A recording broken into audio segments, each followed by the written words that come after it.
Olá pessoal, tudo bom? Eu sou Henrique Schneider e vou falar um pouquinho sobre a Portaria 133 de 2022, que trata sobre a mudança no RTQ de requalificações de cilindros GNV. Houveram algumas mudanças significativas e a gente vai tratar um pouquinho aí nesses próximos slides. Vamos lá? Cilindros com mais de 20 anos serão abolidos. Logo nos artigos do 9º até o 12º artigo da Portaria 133, ele já trata sobre a vida útil dos cilindros, né? Quem já trabalha com requalificação de cilindro sabe que tem alguns cilindros que tinham vida útil infinita e alguns outros cilindros que tinham vida útil finita já, de 20 anos. O que esse RTQ traz? O que essa portaria traz? Ela define que aqueles cilindros norma 4705, 9809, 7866, eles vão ter um período aí de transição em alguns casos, e outros já vão ter que ser descartados para serem descartados com 20 anos. Então, até 2025, todos eles já vão estar saindo de circulação. Alguns com 23 anos, outros com menos. Observando essa tabela aí, por exemplo, tu vê, 2001, ele vai ficar válido até 2024. Aí o ano 2000, ele vai ficar válido também até 2024. Agora os cilindros 9809 e o 7866, né, a norma ISO, eles vão ter que seguir a portaria 11439, que já define uma vida útil finita, quando não mencionado no cilindro, de 20 anos.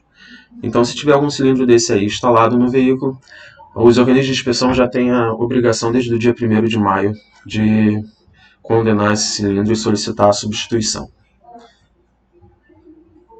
Intervalo entre requalificação de 5 anos, né?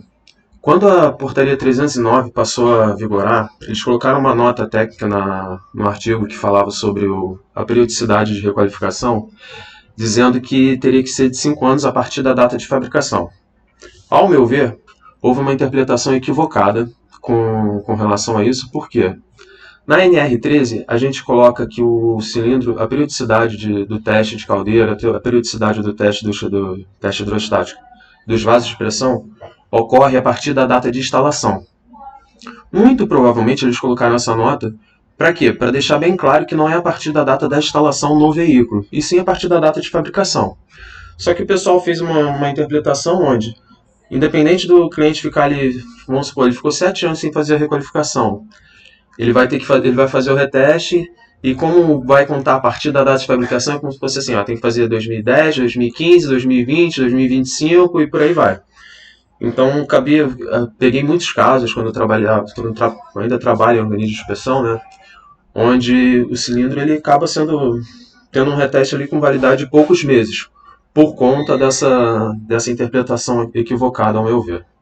E essa portaria ela já veio para admirir, colocando 5 anos a partir da data de fabricação, ou seja, não é a data de instalação, e depois do primeiro reteste, é a partir do reteste. Ou seja, se eu pulei o reteste, fiquei 2 anos sem fazer o reteste, eu vou ter que fazer daqui a 5 anos. Se eu tive que antecipar o meu reteste, a minha requalificação, por conta de algum problema, alguma oxidação ali no cilindro, uma perda de pintura, seja por conta de um contato de metal com metal, ou alguma coisa que atingiu o cilindro ali, vão ser 5 anos a partir daquela data que foi antecipada.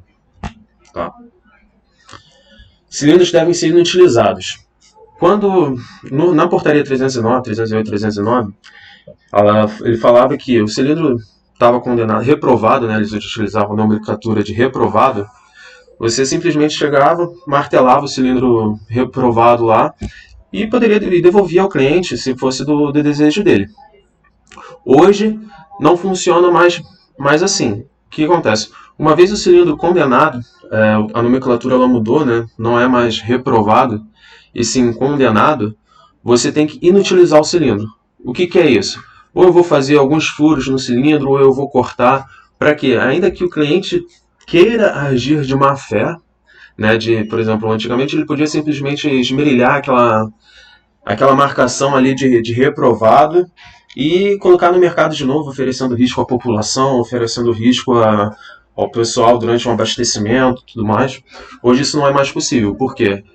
A requalificadora ela tem a obrigação de inutilizar esse cilindro. Então, quando o cliente vai fazer a requalificação do cilindro dele, Antes de ser aberta a ordem de serviço, ele tem que assinar um contrato uma declaração de concordância da destruição do cilindro caso condenado na requalificação.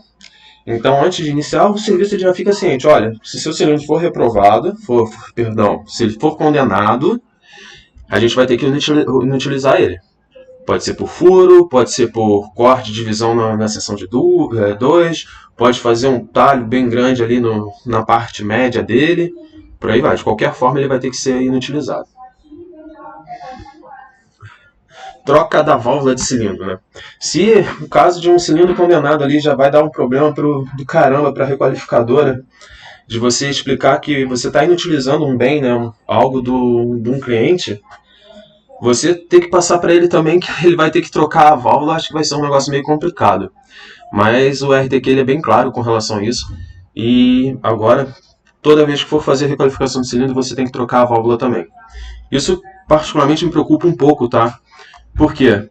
Imagina que o cliente ele já coloca o gás, ele não coloca porque é um combustível mais limpo, porque ele vai destruir menos a camada de ozônio, vai poluir menos. Ele coloca 90% dos casos, principalmente nas grandes metrópoles, porque ele está preocupado com a economia. Seja na redução do IPVA, que é um incentivo que a gente tem aqui no estado do Rio de Janeiro, seja por conta do gasto, né? O valor do combustível líquido é muito mais caro do que o GNV, então ele procura uma alternativa onde ele vai ter um gasto menor. Anualmente ele já faz a inspeção de segurança veicular, que hoje por aqui gira na casa dos R$250. O RTQ da requalificação está mudando bastante. Então, você está mudando o patamar técnico da requalificação de cilindro. Enquanto hoje você ainda encontra em alguns lugares aí uma requalificação por R$130. A gente sabe que em muitos lugares, infelizmente, não é feito. Mas com esse aprimoramento, com essas exigências a mais que a gente está tendo nessa RTQ aí, existe uma perspectiva muito grande que esse custo seja aumentado. Então deve ir para R$250 só o processo de requalificação. Aí o cliente já gastou R$500 aí nessa brincadeira. Né? Tudo bem que R$250 a cada 5 anos apenas, se ele conservar e cuidar bem do cilindro dele. Mas ele vai ter que trocar a válvula. Ok, uma válvula normal aí, uma válvula. Tem algumas válvulas aí que a gente compra, né? O fornecedor compra por R$60, o requalificador vai comercializar a R$100. Que seja, ele vai chegar ao cliente final por R$100. Agora existem também aqueles cilindros que não tem pescoço, que não tem gargalo, que usam aquela válvula, uma válvula que a gente chama de válvula ventilada. Essa válvula ventilada ela é muito mais cara. Então o cliente muitas das vezes vai acabar gastando aí uns R$300 para trocar uma válvula que tá boa, né? Então isso aí vai ser um outro calcanhar de Aquiles aí para as requalificadoras, de convencer o cliente que ele vai ter que tirar aquela válvula boa ali e pagar R$300 numa outra válvula. Isso vai dar muito pano para manga. Eu acho que não sei se a segurança que isso traz é compatível com o custo que vai trazer para o cliente final. Existem talvez alternativas do cliente só trocar o bujão ali, que é um dispositivo de segurança que funciona que nem uma panela de pressão, né? Aquela válvulazinha ali que se ultrapassar a pressão ela abre. Ok, vamos trocar o bujãozinho ali, fazer o teste de estanqueidade, fazer todos os testes da válvula e garantir que não tem problema, mas não trocar uma válvula inteira. Mas vale o que está escrito, que nem no jogo do bicho, né? Então a requalificadora vai ter que trocar a válvula e isso aí vai acabar pesando bastante no bolso do consumidor. Avaliação do cilindro. Mudou bastante coisa, tá? O processo de requalificação de cilindro, principalmente cilindros metálicos, né, que já era muito bem definido, o pessoal já tem aquela prática maior ali, ele tem alguns detalhezinhos a mais. Bastante coisa permanece igual, como por exemplo, ele vai desinstalar, vai despressurizar, tirar a válvula, fazer a limpeza, só que a gente já tem algumas mudanças ali na limpeza, que ele tem que ter um dispositivo para poder fazer a remoção mais adequada, que a gente sabe que muita requalificação não tem isso aí. Vai fazer inspeção visual interna, né, inspeção visual externa, cálculo de espessura, que é um item novo aí, que a gente vai ter que fazer por ultrassom, vai ter que fazer por cálculo para comparar se está atendendo ali a norma, caso o fabricante do cilindro não forneça esse dado. Medição de espessura por ultrassom, então é um equipamento novo aí que as requalificadoras vão ter que adquirir. Teste hidrostático. Para cilindros não metálicos, né, o teste de permeabilidade. E agora uma coisa que ficou aqui, que tinha antes e não tem agora, e muita gente está na dúvida. E aí, a avaliação de massa permanece ou sai? Né? Olha, logo no início lá do RTQ ele fala que você tem que seguir o RTQ e a NBR 12274 para cilindros metálicos e a ISO 11623 para cilindros não metálicos, cilindros compósitos. Tá? NBR 12274, a perda de massa não pode ser superior a 5%. Na prática, isso nunca vai acontecer se ele não estiver condenado em alguma outra característica, em algum outro aspecto da inspeção visual interna, da inspeção visual externa. Agora, para os cilindros compósitos, a gente tem aquela velha tabelinha lá conhecida da 309, né? Então, cilindros com mais de 20 litros de capacidade volumétrica, eles não podem perder mais do que 400 gramas. Então, isso aí num cilindro compósito, eu acredito que é bem significativo e tem que permanecer essa avaliação da perda de massa, sim. Tá na ISO, a gente tem que seguir não só o RTQ, mas a ISO também. Então tem que ser avaliada a perda de massa, principalmente para cilindros compósitos. Cilindro metálico não vai pegar porque ninguém vai reprovar. Imagina, um cilindro de 60 litros ali, que pesa 60 quilos, perder 3 quilos é muita coisa. Agora, um cilindro ali compósito que pesa 60 quilos, perder 400 gramas, isso aí pode ser um fator, um critério de condenação do cilindro. Reparo de cilindro. A norma traz mais uma novidade aí que fala sobre, eu posso recuperar, posso reparar, consertar o meu cilindro? Eu vou dizer assim, cilindro metálico, a única coisa que você pode fazer é passar o macho ali, se tiver fácil, né? Porque, Dani, ficou uma rosquinha ali, alguma coisa assim, tá meio gripado, não consegui limpar com a escovinha ali. Se recuperou, beleza, beijo, abraço, você segue para o próximo e aprova o cilindro, feito na própria requalificadora. Você pode fazer isso tanto para cilindro metálico quanto para cilindro não metálico. Recuperação da rosca, se for fácil, que está lá no RTQ, facilmente, né? Agora, cilindros não metálicos, você tem alguns critérios ali que você pode fazer a recuperação, né? Danos por abrasão, dano por delaminação da última camada ali, ou um dano por corte ou impacto. Isso na teoria existe, só que você tem algumas condicionantes ali. Esse reparo ele só pode ser feito por uma empresa autorizada pelo fabricante do cilindro. E a gente sabe que a maior parte dos cilindros não metálicos comercializados aqui no Brasil não são nacionais, são os cilindros importados. Começou a ter uma chuva de importação de cilindro aí, começou na época com o Sinoma, depois veio o Cambria, depois veio o outro, depois veio o Power Clean, Ion Clean, então vai mudando de 6 em 6 meses, ano a ano, vai mudando esse fabricante de cilindro. Então, como é que a gente vai conseguir uma autorização formal desse fabricante de cilindro? Pela certificadora? Ok. Agora vamos a outros dois detalhes ali. Você fez a requalificação do cilindro, ele ficou reprovado para reparo, que agora mudou a nomenclatura, né? Que antes era reprovado, agora é condenado, e o que é admissível conserto ou reparo é reprovado para reparo. Você fez a inspeção, pagou por ela, porque é pago, né? Nada é de graça, nem relógio de trabalho é de graça, né? Ok. Aí ficou reprovado para reparo. Aí você vai mandar o cilindro para um fabricante, um serviço que certamente não vai ser muito barato, e vai fazer o reparo. Depois de feito o reparo, você vai ter que fazer um novo processo de requalificação. Está aqui, olha, item 6.1.7.2. Após o retorno do cilindro, o fornecedor deve submetê-lo a um processo completo de requalificação. Então não vai ser de graça, né?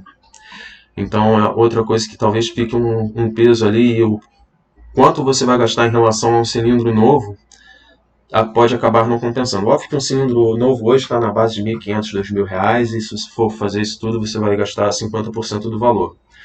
Mas conseguir empresas autorizadas a fazer o reparo pelo fabricante e etc., eu acho que é algo que vai demorar um pouquinho ainda para estar presente no nosso mercado nacional.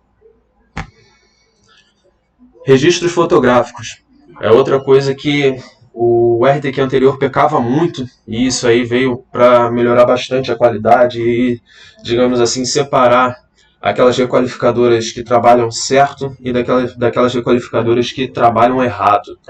A gente sabe que tem ainda, né, no mercado por aí, infelizmente, muitas requalificadoras que não fazem o processo de requalificação completo, não fazem a inspeção adequada e, infelizmente, por conta disso, a gente pega alguns casos aí de cilindros que vêm a explodir durante um abastecimento. É muito pequeno, é muito pouco. Se a gente comparar a quantidade de carros que a gente tem circulando com GNV e a quantidade de carro que explode, se explode um por ano, é muita coisa. Enquanto mais de 2 milhões, 3 milhões de carros circulam com gás aqui no Rio de Janeiro, no Brasil, é coisa pra caramba, então percentualmente é muito baixo. Mas a gente sabe o que acontece. E agora você tem que tirar algumas fotos ali, por exemplo, o cilindro metálico você tem que tirar o cilindro decapado. Pô, já começa aí, né? Quantos requalificadores decapam um cilindro hoje em dia? Os equipamentos vão ser aprimorados para o processo de decapação, vamos dizer assim. Então vai ficar muito mais fácil você fazer a decapagem de um cilindro, não vai ser só ali com uma esmerilhadeira e um disco de escova de aço, né? Você vai ter que ter uma máquina própria para fazer isso aí. E depois de feito isso, você tem que fazer evidência fotográfica do cilindro metálico, ou quando você fizer a limpeza superficial do cilindro não metálico, né, o cilindro compósito, você tem que fazer evidência fotográfica também. Outro ponto também que isso aí é até para respaldar a própria requalificadora, né? Que você tem que fazer uma evidência da reprovação para reparo ou condenação.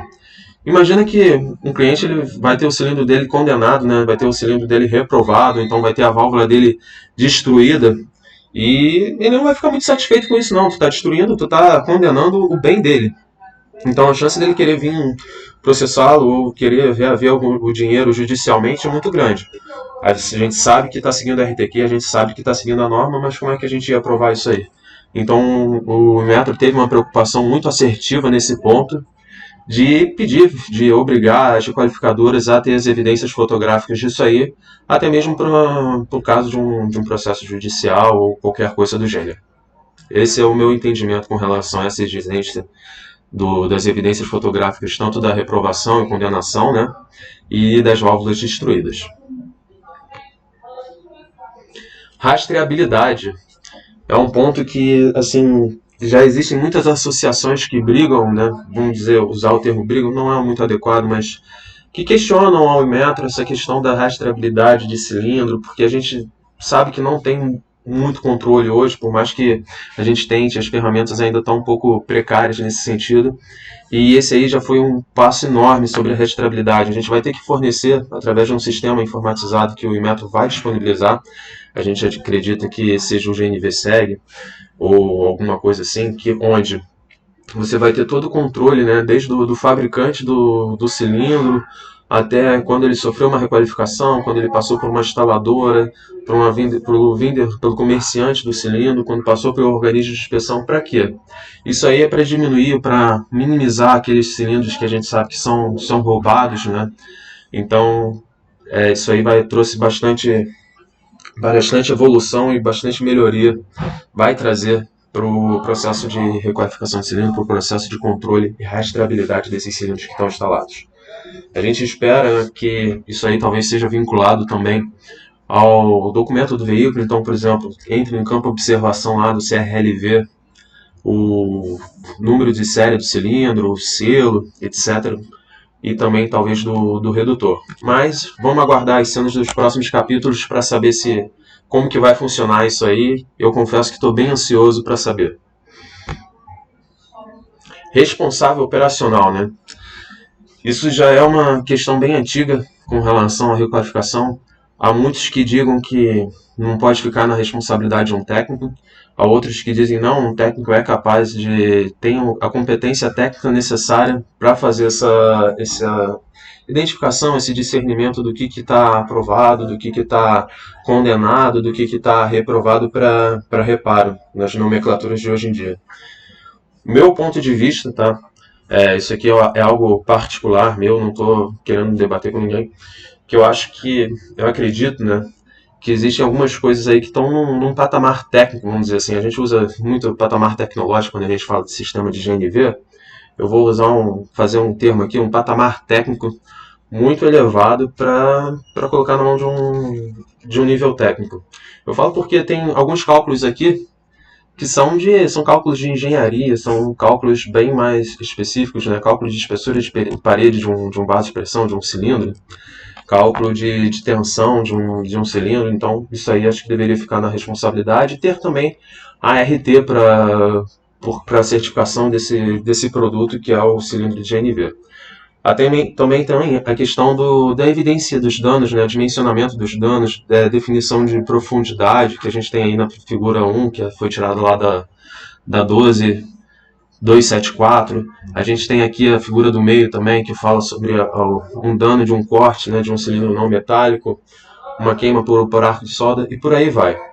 Mas um ponto positivo, né, está mais restrito. Então, enquanto antes a gente tinha talvez um responsável técnico responsável por mais de uma requalificadora, hoje isso aí vai ficar um pouco mais fechado. Ele tem que ter um contrato assinado, exceto para o caso de um engenheiro, e também tem um treinamento de 40 horas. Então, se o responsável técnico não tem esse treinamento, não tem esse know-how, essa expertise em requalificação de cilindro, ele vai ter que fazer um treinamento de 40 horas para poder assumir esse posto aí. Se vocês tiverem dúvidas, quiserem saber sobre esse treinamento, como é que funciona, qual o conteúdo programático e por aí vai, pode entrar em contato com a gente vai ter o maior prazer em ajudar nesse processo. Falhas na redação. A norma, o RTQ, ele vem muito bem, acho que foi muito bem redigido, houve umas mudanças muito significativas que vão trazer grande melhoria para o processo de requalificação. A gente está atingindo aí um outro patamar técnico do processo de requalificação, que antes muitos diziam aí que era um serviço de fundo de quintal, uma oficinazinha qualquer. Agora não é bem assim. A gente tem aí uma empresa realmente que a gente vai ter orgulho de dizer, não, isso aí é uma empresa credenciada ao Inmetro, onde você tem uns parâmetros técnicos muito bem definidos, mas nisso aqui ficou uma dúvida, acho que vale até um questionamento, talvez o Inmetro, talvez ele venha trazer esse esclarecimento, que imagina um dano por abrasão ou corte máximo de 0,25 milímetros. Ao meu ver, o próprio processo de laminação, olhando essa imagem aí, ele forma tipo umas linhas, né, no sentido radial, no sentido axial do cilindro, onde pode ser que tenha uma profundidade, uma diferença ali de mais que 0,25 milímetros, né? Não é nada. O cilindro não metálico, ele não é um cilindro polido. E se a gente olha lá a 11.623, você vê que esse 0,25 é sobre a permeabilidade do compósito, né? A capacidade dele absorver água durante o processo de teste, de passar o gás ali da parte interna para a parte externa, ou absorver ali nas próprias camadas, e não sobre o dano por abrasão. O dano por abrasão que a 11.623 determina lá é de 5% da espessura quando possui um reforço metálico e 10% da espessura quando não possui um reforço metálico por dentro, né? Que a gente chama de liner. Outro ponto aí, a perda de massa, né? A questão da perda de massa acho que deveria estar bem explícita aí, por mais que a gente tenha que seguir a ISO, e o pessoal saiba que tem que seguir também, mas isso aí já está descrito no próprio RTQ, facilitaria bastante o trabalho do responsável operacional na elaboração de um procedimento técnico, na elaboração do manual da qualidade, e por aí vai. Ele não é claro nesse ponto. Outro ponto também de cilindros não metálicos aí, que ele não é claro quanto à camisa de proteção do compósito na verificação da permeabilidade durante o teste hidrostático. A norma fala que ele tem que ter uma proteção, porque quando você vai fazer, você tem duas opções. Você pode fazer na ISO 11623, ou você pode fazer por um teste de pressão que seja fora de uma camisa d'água, ou dentro da camisa d'água. Sendo que dentro da camisa d'água existe o fator de, durante o processo de dilatação do cilindro, ele pode ou espelhar ou absorver a água que está na própria camisa.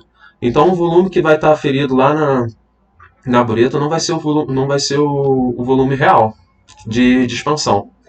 Isso deve estar dentro do procedimento técnico, deve ser verificado dentro do procedimento técnico, mas não está bem claro na portaria, no RTQ. E o número de série da válvula instalada, a gente está falando de rastreabilidade, está melhorando tudo ali, tem que colocar fabricante, marca, modelo de carro e etc. acho que poderia a gente colocar o número de série da válvula instalada também para amarrar um pouquinho mais, porque senão a gente sabe que infelizmente vão ter muitas requalificadoras aí que vão ter um banco de válvulas destruídas e não cobrar a troca de válvula do cliente, né? Então isso aí, quando a gente coloca o número de série, a gente tem que ter esse controle, tem que ter nota fiscal de entrada e de saída, isso aí melhoraria bastante. Prazo de implementação. Outro ponto aí que nesses poucos dias que a norma foi publicada, né? A norma foi publicada no dia 30, apareceu no dia 31 de março, no dia 1º já passou a vigorar algumas coisas. Qual é o prazo de implementação? O que tem que estar vigorando agora, desde o dia 1º de abril? O que vai vigorar só lá na frente? E por aí vai. Tudo que está no artigo, a partir da data de publicação, já tem que ser seguido. Então ele fala ali, a portaria determina que os selos antigos que não tinham número de série lá, eles vão ter que ser utilizados até uma data específica. Os cilindros que tem ISO 4705, que tem as outras ISO ali com vida infinita, eles passam a ter uma vida finita, então em alguns casos eles já têm que ser condenados no processo de inspeção e por aí vai. Agora, o prazo de implementação de você mudar o procedimento técnico, de você fazer a revisão, de você ter o banco de fotos e etc., são de 18 meses, ou seja, você tem até o dia 30 de setembro de 2023. Então as requalificadoras aí têm um prazo bom, né? São 18 meses, mas 18 meses passa rápido, né? A gente tem que ter treinamento, tem muito procedimento a ser mudado, tem alguns equipamentos a serem adquiridos também. Então vale a pena já começar a correr atrás disso aí, buscar se informar. Se vocês tiverem qualquer dúvida, a gente volta a falar. Tem os canais de atendimento aí que a gente tá disponível aí no link do vídeo e a gente vai ter o maior prazer em ajudar, tá bom? Esse aí foi uma breve leitura da portaria 133 de 2022 do Inmetro, do RTQ sobre requalificações de cilindros utilizados em automóveis. Não abrange, por exemplo, aqueles cilindros que ficam lá nos postos de combustível para poder abastecer os veículos, onde você não tem gás natural encanado. Não abrange uma série de outros veículos, sim para automóveis, caminhões, caminhonetas e por aí vai, que utilizam o GNV como combustível. Um grande abraço a todos aí e até o próximo vídeo.